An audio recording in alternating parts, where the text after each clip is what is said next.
Hi everyone. For this next assignment, I am going to evaluate one of my Schoology pages for accessibility. In Chapter 8, they talk about characteristics of successful online learners and what we think we're going to get versus actually what we do get, and how scaffolding is needed for a lot of these students. A lot of them really don't have high organizational skills, and so I make it easier for them to navigate through my page just by having numbers in front of each of the assignments. So as they go through, oh, well, maybe they know that number 4 is how do I learn best? Yes, you're turning in your assignment to number 4. You are turning in your assignment to number 3. So that's one way I can help students to stay on track a little bit, especially for those that kind of have those navigational issues. Another thing that I like to do is to show them different ways to access the folders properly. And it also helps with navigation. A lot of students will find their folder, will click this little down arrow, and will say, oh, well, this is all I have. However, I say, click on the folder. Because when you click on the folder, I have a lot more information that's going to be useful to them. They can actually see the examples. They can actually see their lists. They can actually see their games. And by going into the folder, it's going to open up more resources for them to access.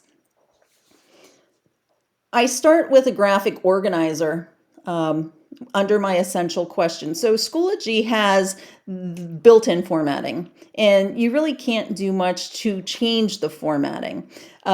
This is a link that would take you to this page. This is a link that would take you to this page. One thing I notice where I fail is in some of the titles, I have all caps. Others, I have uppercase and lowercase. So as I went through with Schoology and what was expected of us, I kind of merged one year into another year, and I have yet to update. So I think I fail as far as my headings go because they're not consistent. Here is my graphic organizer.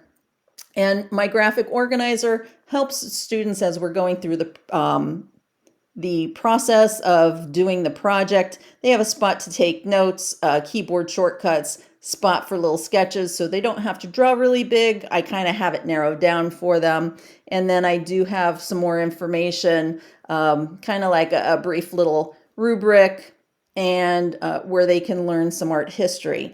So the graphic organizer helps with chunking and organization. Now I do have lists, and lists are part of those web accessibility guidelines that they're hoping for us to use. However, I think I fail because I only show a list for my fine art options. I do not show a list for my graphic design options. And what's weird is normally I do. So I'm not really sure why that isn't embedded into this lesson. Another thing that I think I fail on would be the descriptive words that go with each of my examples. When I hover on this first example, it says circle 1. And when I actually get into edit, before I get into edit, I could download the image, but it doesn't really give me a descriptor. And same with the other examples, it doesn't give me descriptors. When I go in here to edit and I click on my little gear, here are the names of the different pictures. And a screen reader would not be able to pick this up. So this is a fail. And what I'm going to need to do with this project would be to download all of my images, rename them, and then re-upload them to the assignment. Because without providing alternative text descriptions for images, the screen reader is not going to pick it up and make it accessible for all students. Once again, here is my list. Here are examples of fine art objects. Once again, the descriptions need to be adjusted on those pictures. I do have a little how will I be graded for this project title, and I explain that when they are done, they could click on this little icon to see how they scored on each section. When I ran a PDF of this page through an accessibility checker, this little icon came up as a fail, but I think that it says, please click the multicolored boxes you see to score on each section. That I think that kind of balances it out, but I'm not really sure.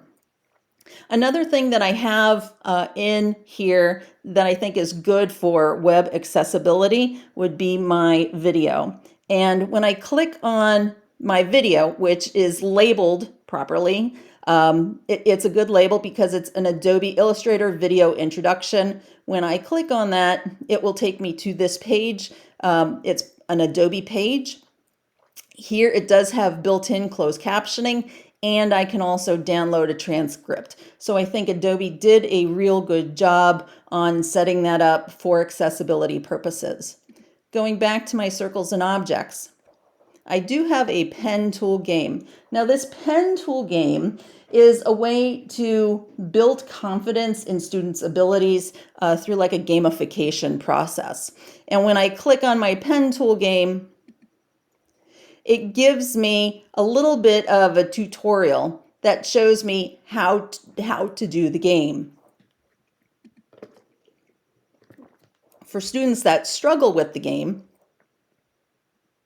and here's a link to the game, which I just showed you. For students that struggle, I have a little video provided, kind of like a cheat sheet. If a student is struggling on how to do the circle, they could play the video and pause it and watch it as the person is explaining to help them. Because if I have a classroom of students and I'm helping one student, they could play the video or ask their neighbor. So I think that this is a positive that is built in. And I also have hierarchy as far as text goes for this. Now to get out of here, this is where a lot of students struggle with navigation. And sometimes they get lost and other times they don't. They could just arrow key back to where they were or click on the folder of circles and objects. The next step we have is submitting PDFs of their projects or their critique statement. So when I click on their critique statement, it's going to take me to a page that I have set up. And it shows me what it is I'm looking for. Some students just take this and they go with it. Here's the essential question once again for the project. I do have some hierarchy here, and I also provide some more scaffolding to students by clicking here. I do have a title that is bigger, and I have some red italicized text. I do realize that color really isn't the ultimate solution for people with color deficiencies, but it's a little smaller and it's italicized, so I think that that may work. Here's some scaffolding I have for some students. Wherever there is 3 dots, I tell students that they need to continue the sentence. The essential question for this project is, and they copy and paste. And here's where they write the answer to the essential questions. The program or programs that I used was or were, and then they type in Adobe Illustrator or Adobe Photoshop, whatever it may be. Discuss your likes about your final product. What I like about this particular project is how they remove the dots and they just type in their answer. And I have found that this builds confidence in writing, and students aren't afraid to type things in because, oh, the teacher's helping me. And so that is what I have for my circle and object review. Once again, headings, I think I have a fail on that because I need to make it a little more consistent. Some in caps, others are not. Lists, I think that's kind of a fail as well because I only have a list for fine art options, not for my graphic design options.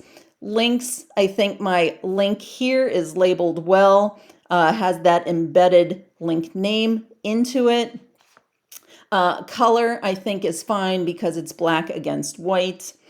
Keyboard accessibility. So Students can use their touch screens to do the games or to navigate through Schoology, and they use that on their Chromebooks. I also have iPads for students that struggle. I have a fail on my photos because the text image descriptor is not accurate.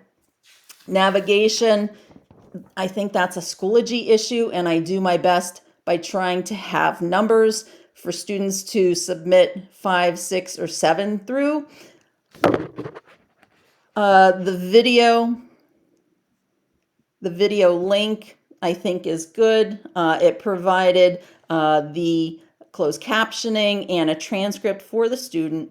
The software is our school learning management system, so all students have access to that. So that is my presentation on Schoology, Circles and Objects. Thank you for viewing.